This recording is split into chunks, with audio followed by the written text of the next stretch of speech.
அப்பாடா! பெங்களூரு 2வது டிராஃபியை ஜெயித்துட்டாங்க. எது 2வது டிராஃபியை ஜெயித்துட்டாங்களா?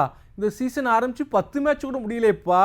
என்ன பேசுற அப்படின்னு கேட்டிங்கன்னா, அந்த மேட்டருக்கு பின்னாடி வருவோம். இன்னொன்னு, நீங்க நம்பர் 9ல தலைய இறக்குனீங்க அப்படின்னா, இதெல்லாம் நியாயமா?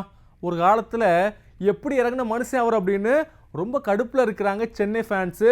ஸோ சென்னை பெங்களூர் மேட்ச்சு எப்படி போச்சு பார்த்துருவோமா? மேட்ச்சில் டாஸை ஜெயித்தது சென்னை தான். ஸோ இந்த சீசனில் 2வது முறையாக ருத்ராஜ் நாங்கள் போட்டால் பவுலிங் தான் போடும் அப்படிங்கிற மாதிரி டாஸில் சொல்லிட்டாரு. ஆனால் இந்த மூவை தான் கொஞ்சம் நெகட்டிவாக பார்க்குறாங்க. ஏன்னா அடிக்கிற அளவுக்கு உங்களுக்கு பேட்டிங் டெப்த் இருக்கா, அப்புறம் ஏன் சேசிங்லாம் பண்ணுறீங்க அப்படின்னு தோற்றதுக்கு அப்புறமா கேட்க ஆரம்பிச்சிருக்கிறாங்க. ஆனால் பெங்களூர் பேட்டர்ஸு களத்துக்குள்ளே இறங்கும்போது மைண்ட் செட் ஒன்று தான்.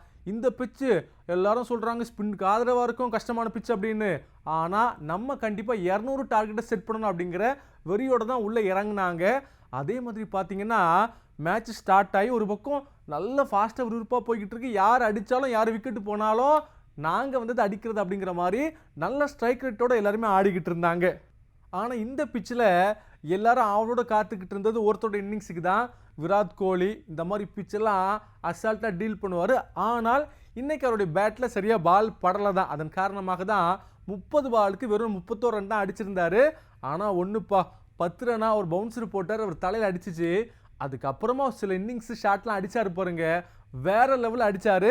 ஸோ ஒரு பக்கம் அவர் அவுட் ஆனால் கூட இந்த டீமில் பார்த்தீங்கன்னா நிறைய கேமியோஸும் சூப்பராக ஆடினாங்க. குறிப்பாக ஸ்டார்டிங்கில் சால்ட்டு, அதுக்கப்புறம் படிக்கல், ஜிதேஷ் சர்மா, டிம் டேவிட் அப்படின்னு எல்லாருமே சூப்பராக பேட்டிங் பண்ணாங்க. ஒருத்தரை பற்றி கண்டிப்பாக பேசணும், அவர் தான் கேப்டன் பட்டிதார். 51 ரன்னுப்பா, சூப்பராக அடித்தார். பார்க்கவே செம கிளாசிக்காக இருந்துச்சு. இதெல்லாம் பார்க்குறப்ப சென்னையுடைய பவுலிங் ரொம்ப மோசமாக இருந்துச்சோன்னு கேட்டிங்கன்னா, பவுலிங் நல்லா தான் இருந்துச்சு. ஆனால் ரன் எங்கே போச்சுன்னு பார்த்தீங்கன்னா ஃபீல்டிங் தான். ஃபீல்டிங் ரொம்ப மோசமாக இருந்துச்சு. கிட்டத்தட்ட பட்டிதாருக்கு மட்டுமே 3 கேட்சை விட்டாங்க. ஆனால் பவுலிங்கில் பார்த்தீங்கன்னா கலில் ஒரு விக்கெட் எடுத்தார்.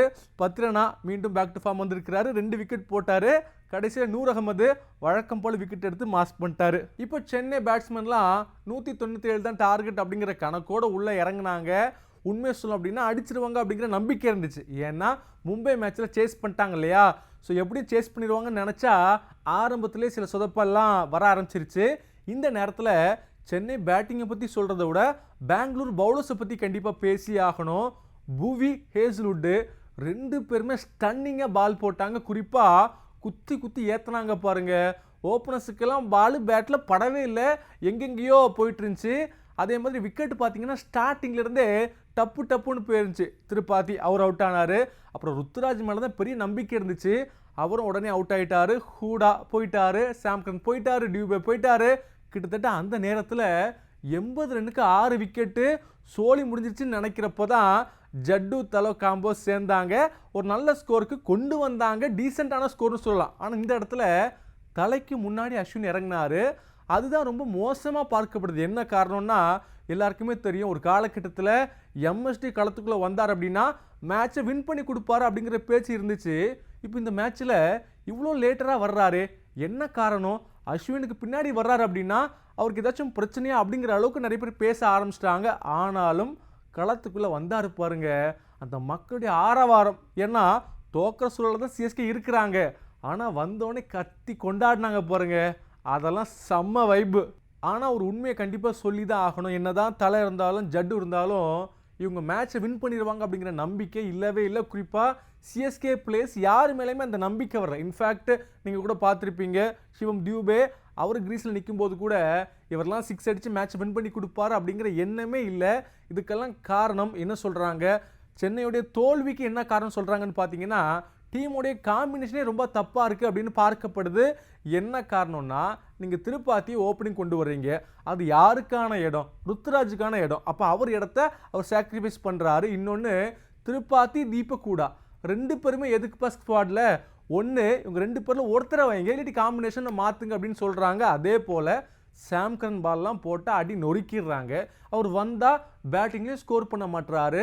மாற்றுங்க, அவருக்கு பதிலாக கான்வே கொண்டு வாங்க, அந்த 2 இந்தியன் பேட்டர்ஸ்க்கு பதிலாக அன்சுல் கம்போஜ் கொண்டு வாங்க அப்படின்னு சொல்லிக்கிட்டு இருக்கிறாங்க. ஸோ இதெல்லாம் இப்படி போச்சே தவிர இன்னொரு பக்கம் பார்த்தீங்கன்னா பெங்களூரு ரொம்ப கம்ஃபர்டபுளாக கிட்டத்தட்ட 50 ரன் வித்தியாசத்தில் ஜெயித்துட்டாங்க. மேன் ஆஃப் த மேட்ச் பார்த்தீங்கன்னா ரஜத் பட்டிதார் தான். சரி ஓகே, ஸ்டார்டிங்கில் சொன்னியப்பா 2வது ட்ராஃபி அது என்ன அப்படின்னு கேட்டிங்கன்னா, வழக்கமாக தெரியும் இல்லையா, சென்னை ஜெயித்ததுக்கு அப்புறமா பார்த்தீங்கன்னா பெங்களூர் ரொம்ப கொண்டாடுவாங்க. அந்த வகையில் இந்த மேட்சை நாங்கள் ஜெயித்தது எங்களுக்கு கப் அடித்த மாதிரி சந்தோஷத்தை கொடுக்குது அப்படின்னு பல பேர் பேசிக்கிட்டு இருக்கிறாங்க. இது ஒரு பக்கம் இருக்க, அடுத்த மேட்ச்சு சென்னைக்கு ராஜஸ்தான் கூட. அந்த மேட்ச்சில் சென்னை கண்டிப்பாக ப்ரூவ் பண்ண வேண்டிய சிச்சுவேஷனில் இருக்கிறாங்க. ஸோ அந்த மேட்ச்சு ரொம்ப முக்கியமான மேட்சாக பார்க்கப்படுது. செய்திகளை உடனுக்குடனும் துல்லியமாகவும் தெரிந்து கொள்ள சப்ஸ்கிரைப் பண்ணுங்க.